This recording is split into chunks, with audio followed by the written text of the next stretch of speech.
Film The White Tiger ini menceritakan tentang seorang pemuda bernama Balram Highway. Ia terlahir dari keluarga miskin di sebuah desa terpencil di India. Orang tua Balram tidak bisa mencukupi kebutuhan sehari-harinya, sehingga Balram mulai bekerja keras sejak kecil, dan ia tidak lagi melanjutkan sekolahnya. Sukses adalah keinginannya sejak kecil agar bisa mengubah nasib. Akhirnya Balram berusaha untuk keluar dari zona nyaman dan melihat peluang untuk bekerja sebagai supir pribadi. Sampai kini ia menjadi pengusaha sukses. Tanpa perlu banyak basa-basi lagi, kita langsung masuk aja ke dalam alur cerita filmnya.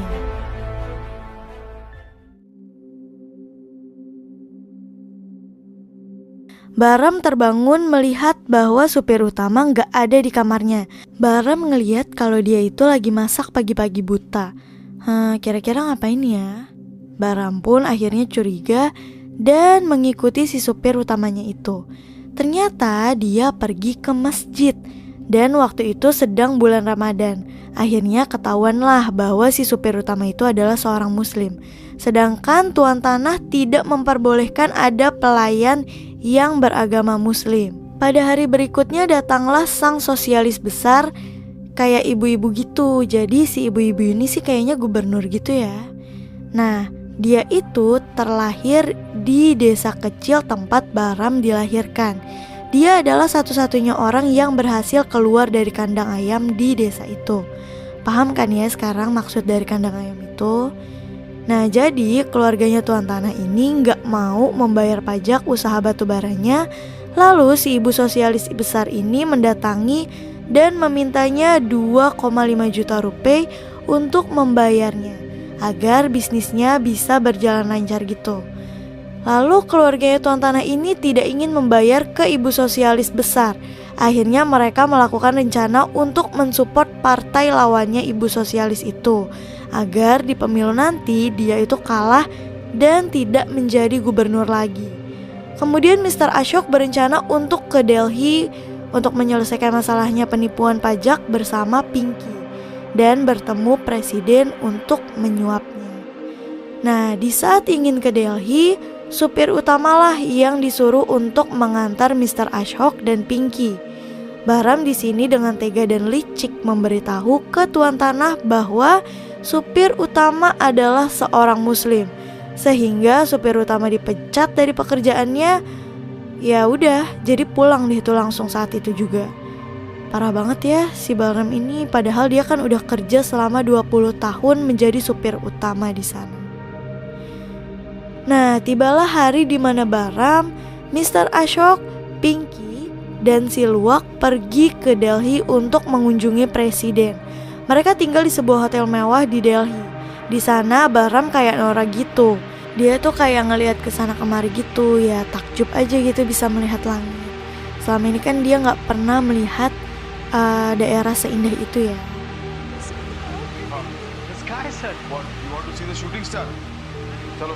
Nah, di hotel itu Balram tinggal di basement tempat para supir tinggal. Keesokan harinya Balram mengantarkan Mr. Ashok ke partai lawan dan ke kediaman presiden untuk menyuapnya. Gone into the president's house, I would be shouting, Balram was here, Balram was here. Setelah itu si Luwak pergi dan tinggal Mr. Ashok sama Balram aja. Di sini Balram dan Mr. Ashok kayak udah sahabatan banget gitu deh. Main volley bareng, main game bareng. Pokoknya ramah banget si Mr. Ashok ini sama si Balram. Mr. Ashok tidak pernah memandang rendah pelayan. Dia bilang kalau dia itu memandang sama aja dan sama-sama saling menghormati. Keesokan harinya Nyonya Pinky ini mengunjungi paman Mr. Ashok di desa tempat di mana Balram dilahirkan. Balram pun menyempatkan mampir ke tempat keluarganya sembari nunggu Mr. Ashok dan Nyonya Pinky. Di sana Balram bertemu dengan neneknya dan keluarganya. Nah, kedatangannya Balram disanjung sama orang-orang satu kampungnya itu. Neneknya masih aja nyuruh Balram untuk tinggal di desa itu dan menjodohkannya dengan seorang gadis. Direncanakan Balram akan menikah di akhir tahun, tapi Balram menolaknya karena ia nggak mau terperangkap di kandang ayam itu lagi. ia ingin bebas dan sukses di luar kampung halamannya. Kemudian Bahram dengan kesal pergi meninggalkan keluarganya begitu saja dan pulang bersama Mr. Ashok dan Pinky ke Delhi. Di tengah perjalanan ia berhenti sejenak. Bahram ngobrol sama Mr. Ashok. Nah, Mr. Ashok ini punya banyak uang dan ingin menjalankan usaha Wall Street di Bangalore, yaitu kota paling maju di India. Bahram bisa mengantarkannya sekarang juga walaupun kota itu jauh dari sana. Tapi Mr. Ashok ini gak mau, sehingga mereka pulang ke hotelnya di Delhi. Pada saat di kamar hotelnya Nyonya Pinky, si Pinky ini sedang ada tamu, yaitu temannya. Bahram di situ sangat kusam dan mulutnya bau. Akhirnya dia direndahkan oleh temannya Pinky kalau kasta rendah di India itu sama aja. Mungkin maksudnya sama-sama jorok kali ya. Nah, kemudian Pinky ingin berbicara dengan Bahram. Pinky menasehati Bahram bahwa bekerja dengan Nyonya Pinky dan Mr. Ashok itu salah. Nah, dia bilang Bahram harus menyelesaikan pendidikannya dan mulai berkeluarga. Tetapi Bahram masih mempercayai tradisi dan kasta bahwa keluarga tuan tanah itu adalah tuannya, sedangkan Bahram adalah pelayannya. Nyonya Pinky sangat tidak percaya dengan tradisi dan kasta itu. Itu adalah omong kosong. Bahram pun akhirnya mulai tersadar bahwa dia harus lebih maju dari dirinya yang sekarang, dan Bahram mulai rajin menggosok gigi, mengganti pakaian, dan membenahi diri. Keesokan harinya adalah hari ulang tahun Nyonya Pinky. Bahram memberikan surprise dan mengantarkannya ke tempat wisata malam. Pinky dan Ashok pun mabuk dan memaksa Bahram untuk membiarkan Pinky mengemudi. Dan akhirnya kejadian tidak menyenangkan pun terjadi. Nyonya Pinky menabrak seorang anak kecil yang sedang menyeberang dan meninggal di tempat. Dengan keadaan panik, kemudian Nyonya Pinky, Mr. Ashok, dan Bahram meninggalkannya begitu saja. Si Pinky ini sangat syok karena baru saja membunuh anak kecil. Tetapi itu akan menjadi masalah besar jika mereka balik lagi dan ada saksi mata yang melihatnya. Pada hari berikutnya, Bahram dipanggil ke atas untuk bertemu dengan tuan tanah dan si luwak. Dan di sana ada pengacara juga. Ternyata Bahram disuruh menandatangani surat pengakuan kalau Bahramlah yang nyetir dan nabrak anak kecil di malam itu. Jadi si Bahram ini dijadiin kambing hitamnya. Sir, hum samjhe nahi sir. अरे हम बाद में समझाएंगे. Mr. Ashok sempat membela Bahram bahwa dia tidak bodoh dan jangan menganggapnya bodoh. Tapi dia juga tidak mau Pinky dipenjara, sehingga Mr. Ashok pun bungkam. Dengan berat hati, Bahram menandatangani dengan perasaan yang sangat sedih. Dia kecewa kenapa harus dia yang dijadiin kambing hitam dan disalahkan. Bahram sangat frustasi, mengapa hidupnya ini gak adil. Orang yang kaya menindas orang yang lemah, yang gak punya apa-apa pun juga ditindas. Jadi gak bisa ngapa-ngapain dan cuma pasrah aja. Cerita berlanjut pada keesokan harinya saat Bahram sedang disuruh memijat kaki tuan tanah. Ada kabar baik nih yang diterimanya, yaitu perbuatan Nyonya Pinky yang menabrak anak kecil itu tidak dilaporkan ke kepolisian, sehingga Bahram tidak jadi mendekam di penjara. Bahram pun terharu dan bersyukur sampai tidak sengaja ia menaruh kepalanya di dengkul tuan tanah, sehingga tuan tanah menendangnya. Why would you kick him? Tuan tanah gak suka kalau ada pelayan yang bermalas-malasan dan memperlakukannya pelayan seenak jidat. Pinky pun mulai marah kepada dia kenapa memperlakukan pelayan seperti itu. Pinky sangat tidak suka dengan kasta-kastaan. Pinky sudah muak dengan keluarganya itu karena memperlakukan pelayan dengan semena-mena dengan memandang kasta. Keesokan harinya pagi-pagi buta, si Pinky meminta Bahram untuk mengantarkannya ke bandara untuk pulang ke Amerika tanpa sepengetahuan Mr. Ashok. Dan Pinky memberikan uang yang lumayan banyak kepada Bahram. Wah, ternyata baik juga ya si Nyonya Pinky ini. Tetapi Lagi-lagi Balram yang disalahkan karena sudah mengantarkan Nyonya Pinky pergi ke bandara dan meninggalkan Mr. Ashok seorang diri.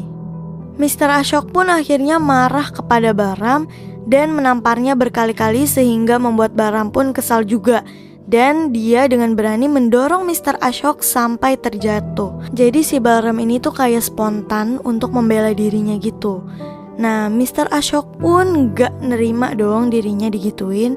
Akhirnya dia berharap bahwa si Balram ini harus dipenjara. Dengan kesabaran hati dan kesetiaan si Balram kepada tuannya, Balram pun tetap peduli kepada Mr. Ashok. Dia mengunjungi Mr. Ashok yang keadaannya sudah tidak karuan semenjak ditinggal istrinya itu. Ia mabuk-mabukan, jarang makan. Akhirnya Balramlah yang mengurus Mr. Ashok dan membuatkannya makanan. Balram selalu mensupport Mr. Ashok, menemaninya jalan-jalan, makan bareng di pinggir jalan, dan menemaninya beribadah. Tetapi kebaikannya Balram lagi-lagi tidak dihargai. Pada saat Mr. Ashok mengingat kepergian tentang Pinky, Mr. Ashok menyalahkan dirinya pada kejadian malam itu. Balram dengan sigap ingin mengalihkan pikiran Mr. Ashok dengan menawarkannya makanan. Tapi makanan itu malah didepak dan Balram dimarahi oleh si Luwak dan Mr. Ashok. Balram pun sudah habis kesabarannya, sehingga mulai memiliki ide-ide jahat untuk keluar dari kandang ayam itu dan ingin berhenti menjadi supir. Balram mulai mengumpulkan banyak uang dari korupsi ke tuannya, yaitu membuat kwitansi palsu tentang servisan mobilnya, menjual bensin mobilnya ke supir lain, lalu menawarkan penumpang bayaran agar dia mendapatkan uang tambahan. Ya cari cuan gitu sih kayaknya. Nah benar aja, ternyata Mr. Ashok dan si Luwak sedang membicarakan Balram untuk mencari supir pengganti. Keesokan harinya Balram diminta untuk mengantarkan Mr. Ashok ke gedung parlemen untuk ya seperti biasalah nyuap-nyuap gitu. Mr. Ashok membawa tas merah yang berisi banyak sekali uang. Balram sempat tergoda tapi dia tidak ingin mengambilnya karena harga diri dia lebih dari uang itu. Wah, bagus juga ya sekarang pemikirannya. Setiap perjalanannya bersama Mr. Ashok, Balram selalu terbayang-bayang dengan tas merah tersebut. Sampai-sampai dia berhalusinasi bertemu dengan ayahnya dan memberitahu bahwa Mr. Ashok menyuap polisi untuk menghindari pajak perusahaannya.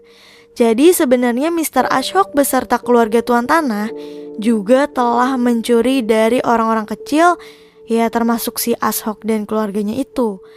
Balram selalu memikirkan tas merah itu, memikirkan risikonya juga. Dia mencuri, maka keluarganya akan dibunuh semuanya. Sehingga akhirnya Balram mengucapkan bahwa dia ingin menghancurkan Mr. Ashok serta mencuri uangnya. Tapi itu cuma ucapan dalam hatinya aja. Si Mr. Ashok juga gak tahu tuh niat jahat si Balram. Tapi di sini Mr. Ashok mikirnya kalau Balram itu rindu sama kampung halamannya. Kemudian diberilah uang yang sangat sedikit hanya untuk perjalanan sekali pulang. Cerita berganti pada saat hasil pemilu tiba. Ibu-ibu sang sosialis besar itu ternyata menang pemilu. Mr. Ashok mengucapkan selamat dan ingin menyumbangkan penghargaan sebesar 1 juta rupiah kepada partainya. Tapi ibu-ibu sosialis besar itu mintanya 4 juta rupiah.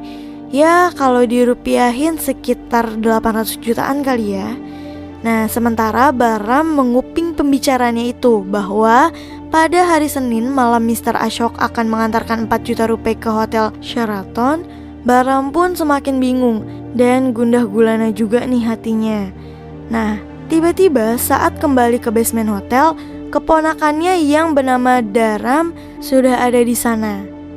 Ternyata dia datang karena disuruh neneknya Balram untuk menemuinya karena si Balram ini bisa membantunya untuk menjadi supir. Dan juga anak itu membawa surat dari neneknya untuk Balram yang berisi tentang yang pertama, neneknya dan keluarganya meminta dikirimin uang. Yang kedua, neneknya sudah mengatur pernikahan Balram yang artinya si Balram ini sudah dijodohkan. Kalau sampai Balram gak datang, si ceweknya itu bakal dikirimin ke tempat Balram naik bis.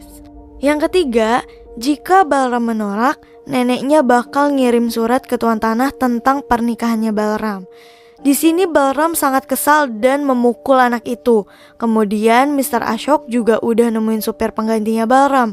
Hilang sudah akal sehat Balram. Ia ingin berhenti menjadi budak. Balram mulai membuat rencana-rencana jahat untuk mencuri uang 4 juta rupiah tersebut. Balram menyiapkan botol pecah dan berdoa agar diberi kelancaran. Balram berpesan kepada keponakannya itu, jika ia tidak kembali, maka kamu harus pergi. Tibalah di malam itu, di saat hujan lebat, Balram menjemput Mr. Ashok untuk ke Hotel Sheraton dengan membawa tas merah yang berisi 4 juta rupiah. Pada saat di tengah-tengah jalan, ban mobilnya itu sengaja diselip, yang dimana itu adalah rencananya si Balram. Balram pun pura-pura keluar untuk mengecek ban mobilnya dengan membawa botol pecahannya, yang kemudian Balram meminta tolong Mr. Ashok untuk membantunya memperbaiki bersama. Mr. Ashok pun keluar dari mobil. Tidak lama kemudian Balram menusuk botol pecahannya itu tepat di bagian kepala Mr. Ashok dan menusuknya berkali-kali hingga Mr. Ashok tewas di tempat. Balram pun langsung meninggalkan Mr. Ashok dan berteriak sekencang-kencangnya. Ya, dia tuh kayak frustasi gitu, dan melirik-melirik tas merah yang berisi 4 juta rupiah sembari tersenyum. Balram langsung menjemput ponakannya di basement dan langsung pergi sejauh-jauhnya naik kereta. Balram tinggal di penginapan selama 1 bulan lamanya tanpa pergi kemanapun. Kemudian dia beralih menjadi pengusaha bisnis. Dia pergi ke Bangalore, tempat di mana teknologi India berkembang. Balram melihat peluang. Ia ingin membuat perusahaan sebuah angkutan antarjemput penumpang yang dikelolanya. Tapi itu tidak mudah. Balram harus datang ke kantor polisi terlebih dahulu untuk menyuapnya agar Balram mendapatkan dekingan dari kepolisian serta untuk membebaskan namanya dari hukum jika telah ditemukan kalau si Balram ini sebagai pembunuhnya Mr. Ashok. Nama Balram Halwai pun masih terpampang jelas di daftar pencarian orang kriminal di kepolisian. Kenapa ia tidak ditemukan? Karena wajahnya mirip dengan jutaan pria di India. Polisi pun akhirnya menerima suap dari Balram dan menangkap semua supir panggilan yang SIM-nya udah kadaluarsa untuk mengurangi pesaing bisnisnya Balram. Balram pun akhirnya sukses mendirikan perusahaan yang bernama White Tiger Drivers. Dengan karyawan 30 supir dan 26 kendaraan, Balram pun berganti nama menjadi Ashok Sharma.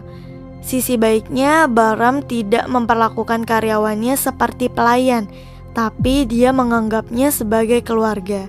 Ia tidak peduli agamanya apa, kastanya apa, dan lain-lain.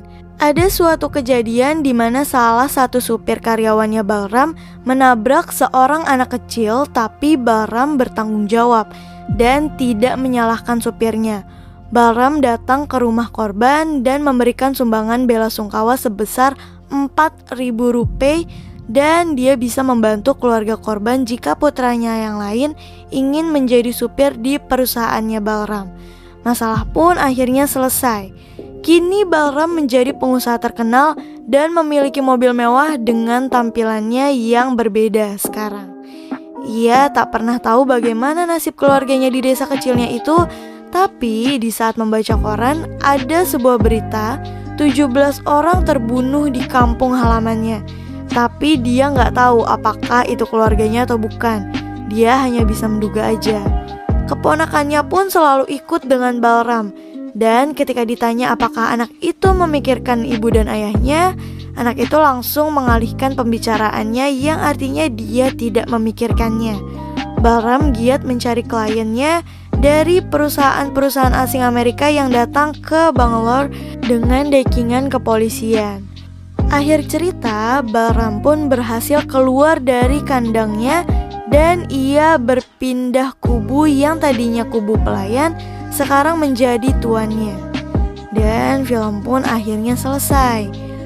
Overall film ini sih bagus, banyak kejadian yang tidak diduga ya, walaupun film ini nggak patut ditiru ya, karena mendapatkan kesuksesan dari hasil kejahatan. Saya mohon maaf apabila ada kesalahan selama video ini. Sekian dan terima kasih sudah menonton video ini.